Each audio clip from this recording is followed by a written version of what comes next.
Uy pare, yung kinakain mo? Pare, ay hitik ang puno namin din ng lansones eh. Gusto mo ga? Alam naman ari, di ka papadala lang yan ni Mari sa amin. Eh, wala ka mo magagawa eh. Masarap nga sabihin eh. Ga? Kainom eh. Ayo nga. Pero di kayo sabi, hanggang 5 nga lang daw pwede mo kainin at yan nga daw yung nakakagaw.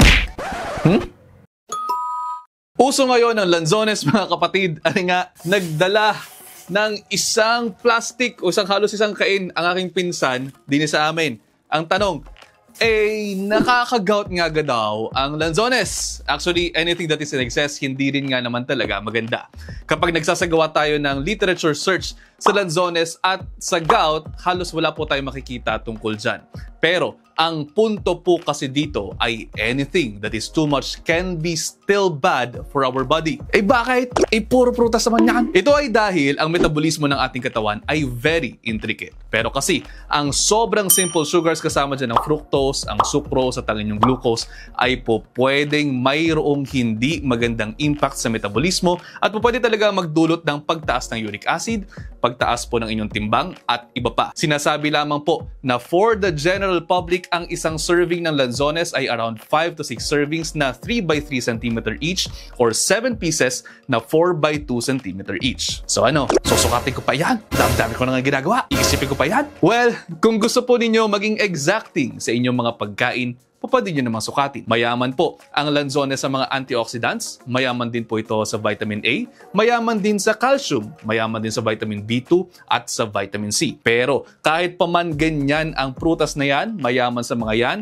ito po yung punto na sinasabi natin na wag lang pong sosobra sa limitasyon okay lang naman. Again, anything that is too much can still be bad for your body. Wag nyo naman pong kakainin ang isang kaing na ibinigay sa inyo ng inyong mga kapitbahay dahil mayroong mga pag-aaral na sinasabing po pwedeng tumulong ang fructose sa pagbe-breakdown ng mga tinatawag na nucleotides kaya po pwede at posibleng makakontribute ito sa pagtaas ng uric acid. Pero hindi po mismong yung lanzones ang magpapataas ng uric acid. Baka mayroon pang iba pang mga pagkain na kasakasama sa mga nakakain ng ating mga pasyente na mayaman naman din sa purine kaya naman tumataas ang kanilang uric acid. Again po, kung magiging sakto lamang naman po ang inyong kakainin ay okay lang naman. Nagpapaalaala lamang po kaming inyong mga doktor na anumang sobra po pwedeng maging masama. At ayaw lang naman talaga namin na nagkakasakit kayo. So paano? Yun lang muna. See you next time. Ingat. Yun naman pala yung nagpapaalaala lang. Kaya lang so nice. Ayun nga. Pagkatulad nga naman nga daw namin mga diabetiko, sabi ng aking dietitian, pwede naman nga daw kumain ng prutas. Pero 2 to 3 servings lang per day. Nuya di ayos. At saka ang sabi, mas maganda nga daw ay mayroong variety. Kumbaga, sa umaga, meron kang pwedeng mansanas. Tapos mamayang tanghali, yan yung lanzones na yan, 5 hanggang 7 piraso. Tapos mamayang gabi, pwede nga naman daw mag-avocado kaya peras. Basta merong variety, iba-iba at wag namang sabay-sabay. Siya pare, aring ang lanzones na re, kukuha ka din arin na lang yata iyo. Aray, 1, 2, 3, 4, 5, 6, 6 na piraso.